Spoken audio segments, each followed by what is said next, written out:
கடந்த 17 அக்டோபர் 2 வரை சேவா ஃபார்ட்நைட் மாண்புமிகு பாரத பிரதமர் திரு மோடிஜி அவர்களுடைய பிறந்த தினத்திலிருந்து அக்டோபர் 2 மகாத்மா காந்தியின் பிறந்த தினம் வரை மக்கள் சேவை பணிகளிலே பாரதிய ஜனதா கட்சி தன்னை ஈடுபடுத்திக் கொண்டுள்ளது. ஏனென்றால் மாண்புமிகு பிரதமர் அடிக்கடி சொல்றது மாதிரி சேவா ஹி சங்கடன், அமைப்புங்கிறதே சேவைக்காக. ஆகவே அந்த மாதிரியான ஒரு குறிக்கோளோடு இன்றைய தினம் நம்முடைய திரு சதீஷ் அவர்களுடைய முன்னெடுப்பிலே பாரதிய ஜனதா கட்சியினுடைய மாவட்ட தலைவர் விஜய் ஆனந்த் ஆகிய நிர்வாகிகள் அனைவரும் சேர்ந்து இளைஞர்களுக்கு ஹெல்மெட் வழங்குகின்ற நிகழ்ச்சி நடந்து கொண்டிருக்கிறது. இது பாராட்டுக்குரியது. பல்வேறு இடங்களில் 2 தினங்களுக்கு முன்பாக கோவையில் மருத்துவ முகாம், ரத்த தான முகாம் எல்லாம் துவங்கி வைத்து வந்திருக்கேன்.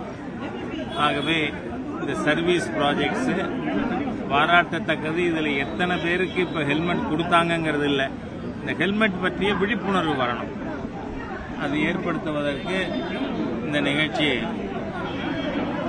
உறுதுணையாக இருக்கு. ஆகவே இதில் தங்களை ஈடுபடுத்திக் கொண்டுள்ள அனைத்து பாரதிய ஜனதா கட்சி நிர்வாகிகளுக்கும் என்னுடைய மனமார்ந்த பாராட்டுதல்களை தெரிவித்துக் கொள்கிறேன்.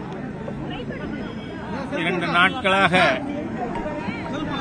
மிகவும் அதிர்ச்சி அளிக்கக்கூடிய ஒரு செய்தி. திருப்பதியில மக்களுக்கு பிரசாதம் லட்டு தயாரிப்பதில் மிருக கொழுப்பை சேர்த்து செய்திருக்கிறார்கள் செய்தி. இதான் மாண்புமிகு முதலமைச்சர் திரு சந்திரபாபு நாயுடு அவர்களை உறுதிப்படுத்தி இருக்கிறார். அதாவது ஒய் சாமுவேல் ராஜசேகர் ரெட்டி அவர் இருக்கும் பொழுதே 7 மலையான்னே பேரு வெங்கடாஜலபதிக்கு. ஆனா அவருக்கு 2 மலை தான், மீதி 5 7 மலையானோடது இல்லை அப்படின்னு சொன்னார். ஆனால் அந்த மலையிலே தான் அவர் அடிபட்டு காலமானார்.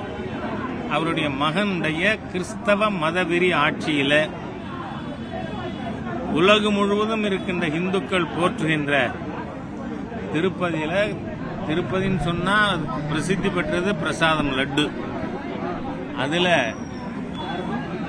மாட்டு கொழுப்பு பன்றி கொழுப்பை கலந்து வித்திருக்காங்கிறது வன்மையாக கண்டிக்கத்தக்கது. நாம இதை பேசினா உடனே மதவாதம்டுவான். ஹிந்து மத நம்பிக்கை இல்லாத எவரும் கோவில் நிர்வாகத்தில் மட்டுமில்ல ஆட்சி நிர்வாகத்திலும் இருக்கக்கூடாது என்பதை நிரூபிக்கின்ற விதமாக இந்த மோசமான சம்பவமானது நமக்கு எடுத்து காட்டுகிறது. ஆகவே இதற்கு காரணமாக இருந்தவர்கள் கடுமையாக தண்டிக்கப்பட வேண்டும். அதோடு இல்ல, ஹிந்து மத நம்பிக்கை இல்லாதவர்களை ஆட்சி அதிகாரத்துக்கே நாம வரவிட்டக்கூடாதுங்கிறத இது நிரூபிக்கின்ற விதமா அமைஞ்சிருக்குங்கிறத நான் சுட்டி காட்ட விரும்புறேன். அதற்கு அடுத்ததா காங்கிரஸ் கட்சிக்கு மாநில தலைவராக ஒருத்தர் இருக்கார், கே செல்வமா இல்ல, பெருந்தொகை ஈட்டியதால் செல்வ பெருந்தொகை ஆனார். அவர் பேரு ஆடிட்டர் பாண்டியன் கொலை வழக்கிலேயே நீங்க அந்த வழக்கில் அவர் பேர் என்ன போட்டிருக்கு? கே செல்வம் தான்.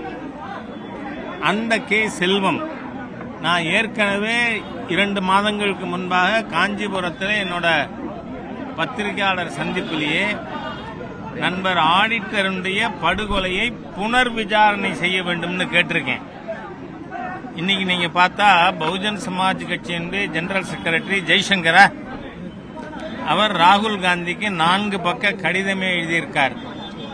அதுல அவர் ஆம்ஸ்ட்ராங் அவர் படுகொலையில இந்த கே செல்வம் என்கின்ற செல்வ பெருந்தொகைக்கு சம்பந்தம் இருப்பதாக சுட்டிக்காட்டியிருக்கார்.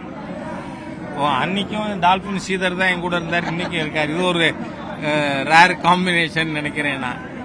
ஆகவே இந்த வழக்கு விசாரிக்கப்பட வேண்டும். ஏன்னா இந்த செல்வ பெருந்தகை என்கின்ற கே செல்வம் கிரிமினல் பின்னணி உள்ளவர்ங்கிறத இந்த குற்றச்சாட்டு நிரூபிப்பதா இருக்கு. ஆகவே காங்கிரஸ் கட்சி அதனுடைய மாநில தலைவர் பொறுப்பிலிருந்து இந்த கே செல்வத்தை நீக்கணும்னு அவர் கேட்டிருக்கார். ஏன்னா நான் ஏற்கனவே சொல்லியிருக்கேன், இவர் 5 கட்சி அமாவாசைன்னு. ஏன்னா முதல்ல புதிய பாரதத்தில் இருந்தார், அப்புறம் புதிய தமிழகத்துக்கு வந்தார், அதுக்கப்புறம் விடுதலை சிறுத்தைகள் கட்சியில் இருந்தார், அதுக்கப்புறம் பகுஜன் சமாஜ் பார்ட்டியில் இருந்தார், இப்ப லாஸ்ட் ரெஃப்யூஜா காங்கிரஸ் கட்சிக்கு வந்திருக்கார். இந்த மாதிரியான குற்ற பின்னணி உள்ளவர் ரொம்ப எவனாவது பேசினான்னு வச்சுங்களேன், அப்ப ஏதோ பின்னாடி இருக்குன்னு தெரியுது. ஆகவே இவர் பாரதிய ஜனதா கட்சி மாநில தலைவர் அண்ணாமலை அவர்களை பற்றி, ஹெச் ராஜாவை பற்றி எல்லாம் ஏற்கனவே ரொம்ப பேசியிருக்கார். அதுலேருந்தே தெரியுது இவர் பின்னாடி ரொம்ப பெரிய கிரிமினல் பேக்ரவுண்ட் இருக்குன்னு தெரியுது. ஆகவே திரு ஜெய்சங்கர் அவர்களுடைய அந்த கடிதத்தின் மீது மாநில அரசும் காவல்துறையும் உடனடியாக நடவடிக்கை எடுக்கணும். ஏன்னா ஆம்ஸ்ட்ராங் அவர்கள் கொலை வழக்கில் அந்த குற்றம் சாட்டப்பட்டவர்கள் அல்லது சரண்டர் ஆனவங்க, அவங்களோட போன்ல பேசினவங்களெல்லாம் இவங்க கைது செய்யறாங்க, விசாரிக்கிறாங்க. ஆனா இவரோட செக்ரட்டரியா அஸ்வத்தாமன் அட்வொகேட், செல்வத்தோட செக்ரட்டரி தானே, இளைஞர் காங்கிரசுக்கும் நிர்வாகி, இவருக்கு பர்சனல் அசிஸ்டண்டாவும் இருந்தார். ஆகவே அவரே இதுல குற்றம் சாட்டப்பட்டு கைது செய்யப்பட்டிருக்காரு. அப்படி இருக்கிறச்ச செல்வம் இஸ் அட் லார்ஜ்ங்கிறது நமக்கு கவலை அளிக்கிற விஷயமா இருக்கு. சோ அவரை முறையான விதத்தில் காவல்துறை விசாரிக்க வேண்டும், மேல் நடவடிக்கை எடுக்க வேண்டும்னு கேட்டுக்கிறேன். நீங்க ஏதாவது கேட்கணும்னா கேட்கலாம். ராகுல் காந்தி தேச விரோத சக்தி அப்படின்னு யார் சொன்னது? அதே செல்வ பெருந்தொகைய நான் கேட்கிறேன். இங்க நேஷனல் மீடியா எல்லாரும் இருக்காங்க. டைம்ஸ் நவ் சேனல்ல ஈஸ் ராகுல் ஆன்டி இண்டியன் விவாதமே நடந்திருக்கா இல்லையா? நடந்திருக்கு.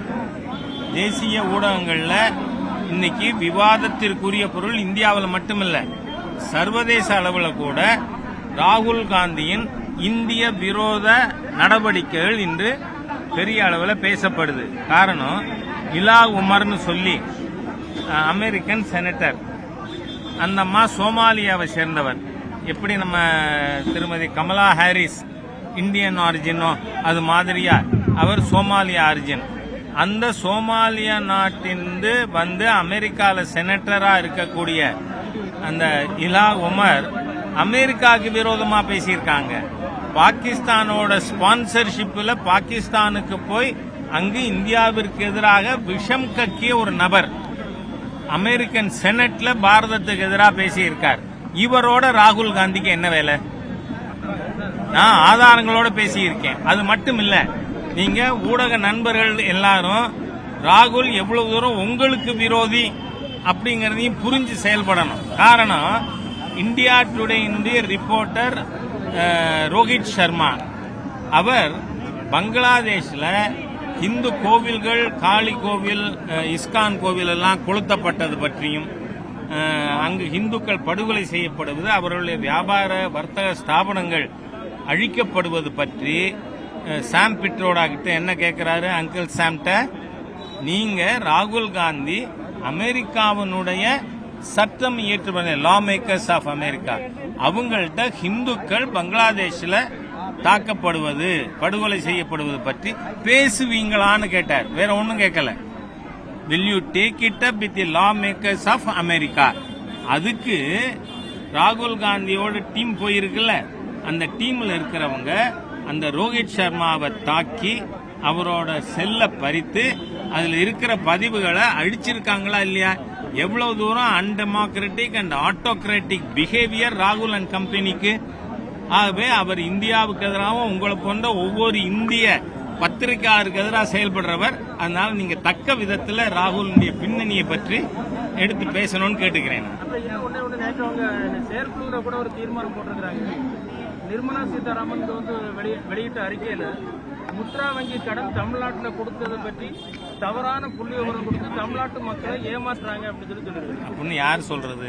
நேற்று காங்கிரஸ் செயற்குழு அது ஒரு தீர்வு. நான் என்ன சொல்றேன், நெருக்கடி நிலைன்னு கொண்டு வந்து எல்லா எதிர்கட்சி தலைவரையும் ஜெயில போட்டு தினந்தோறும் இந்தியா முன்னேறுகிறது பொய் பேசின பொய்க்கு பிறந்த கும்பல் இதெல்லாம் பேசலாமா?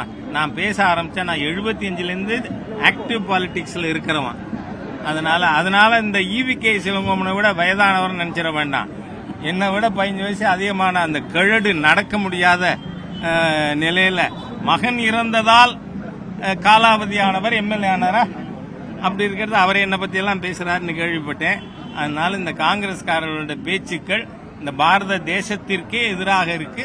அதை ஊடக நண்பர்கள் விவாதத்தில் நீங்க இன்னைக்கு டாக் ஷோல Rahul's anti Indian behaviour abroad அப்படின்னு நீங்க நிகழ்ச்சி எடுக்கணும்னு உங்களை நான் விண்ணப்பித்து கேட்டுக்கிறேன்.